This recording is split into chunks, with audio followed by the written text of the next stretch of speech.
Hello, welcome back to Cracking the Cryptic for another special Wall Street Journal video for a puzzle published in the Wall Street Journal. We're doing these videos as specials when the puzzles haven't previously featured on the channel. When the puzzles have previously featured on the channel, we're adding them into the Wall Street Journal playlist. But you're very welcome, and I'm going to try and explain how to solve Munching Square, a killer Sudoku, one of the most popular forms. So the rules obviously are that normal Sudoku rules apply. That's 1 to 9 going in every row, every column, and every 3x3 box. And digits cannot repeat in a cage, and each cage shows its sum. So these will be 5 different digits summing to 27. So as we restart the clock and say let's get cracking, there are 1 or 2 cages that only have 2 possible or 1 possible fill of digits. A 4 cage in 2 cells has to be a 1-3 pair. A 17 cage in 2 cells has to be 9-8. A 16 cage has to be 9-7. And having done that, the most important thing we need to remember is that every row, column and box in a Sudoku always adds up to the same number. And that number is 45. Because that's the sum of the digits 1 to 9, and they're by rule, they appear in every row, column, and box. So if we know that the digits in box 1 add up to 45, but the digits in this cage add up to 44, we can very swiftly work out the difference is 1, and that must be in that cell. We can be very unsurprised that a 9-cell cage with 9 different digits is going to add up to 45, because we kind of knew it would. But then I'm going to move over here and look at the 12 cage that can't have a 9 or 8. That must be a 7-5 pair. The 10 cage that can't have 9, 8 or 7 must have a 6 in it, along with a 4.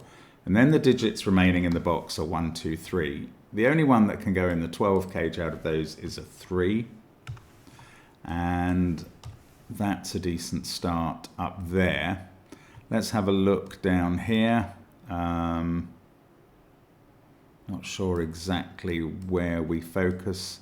If we add up these digits, they add up to 34.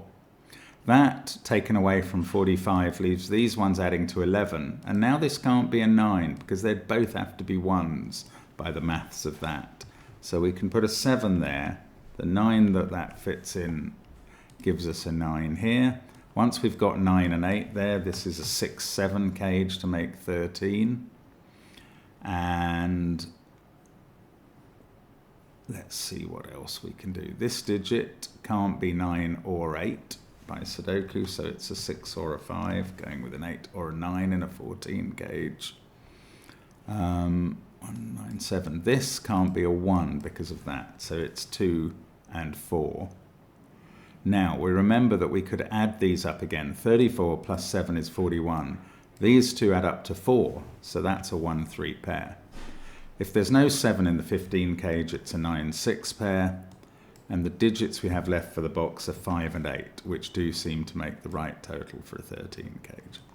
Now this 13 cage can't have 5 or 8 or 9, so that must be 6, 7, and the remaining digits in this column are 2, 4, 9, and we know this one can't be 9 or 4, so that's a 2.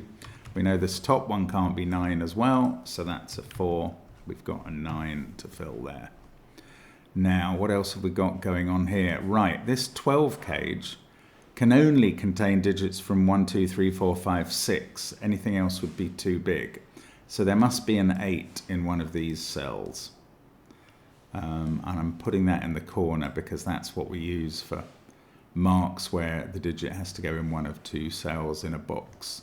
Now, 9 is looking at that cell, so that can't be 9, and it must be 8, given the other digit that has to go in the cage.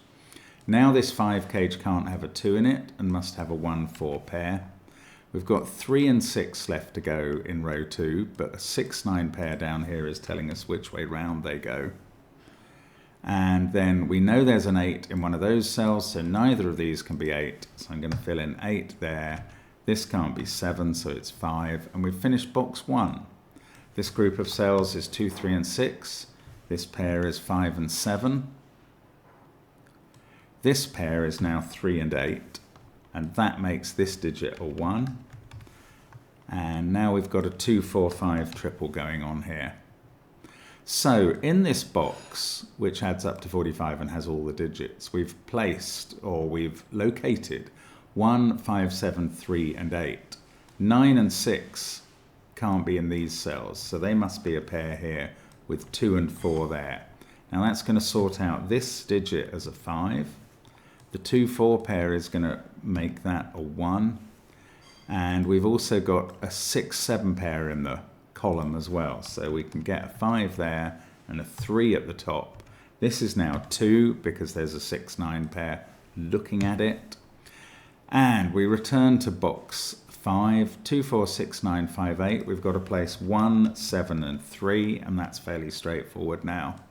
In this column, we've got 2, 3, and 4 still to go. The top one can't be a 3. In this column, the digits remaining are 1, 5, and 8. The top one can't be a 1. Now, let's see what we can do in these rows. The 5, 9, 1, 3, they're all going to be very helpful in disambiguating these pairs in these rows. Just left with a 2, 4 pair in row 4. And let's have a think about maybe this row next. 2, 4, 5, 6 still to go. This digit must be 4, 5, or 6. I'm going to have a look at this one as well, because the Sudoku looking at that says this is 4, 5, 6, or 8. So now let's think about the 25 total. The absolute maximum digits we could put in this cage are a 4 there, an 8 here, and a 6 there. 8, 6, 7, 4 adds up to 25. So that must be what's happening.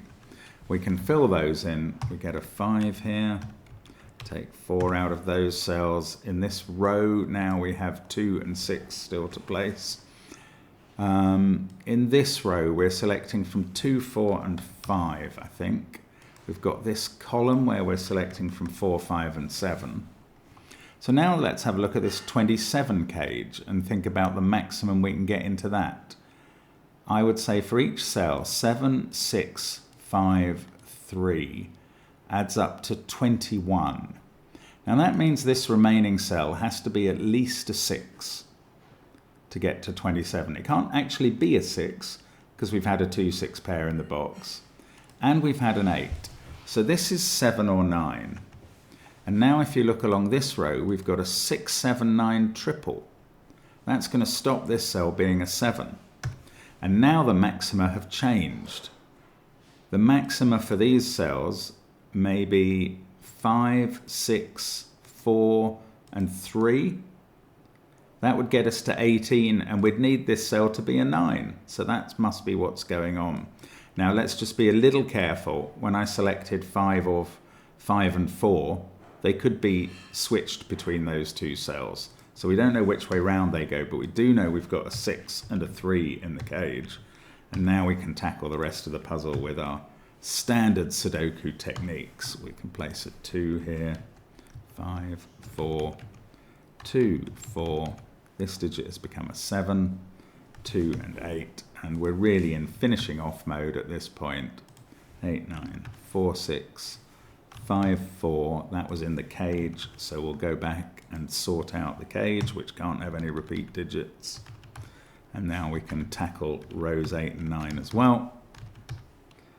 And that digit has become a 5. We've got 1, 3, and 7 left to place in box 9. 7 there, 1 there, 3 there. And any remaining pairs are sorted out. And that's how we solve Munching Square. And thank you for... Oh, I must have got something wrong here, but it will be quickly fixed. Yes, I've mistyped a 1 there, so there we go. That is the solution to Munching Square, and that's how to solve it. So I hope you enjoyed that. And do watch the other Sudoku videos if you want on our Cracking the Cryptic channel, but we'll be back with more Wall Street Journal puzzles soon. Bye now.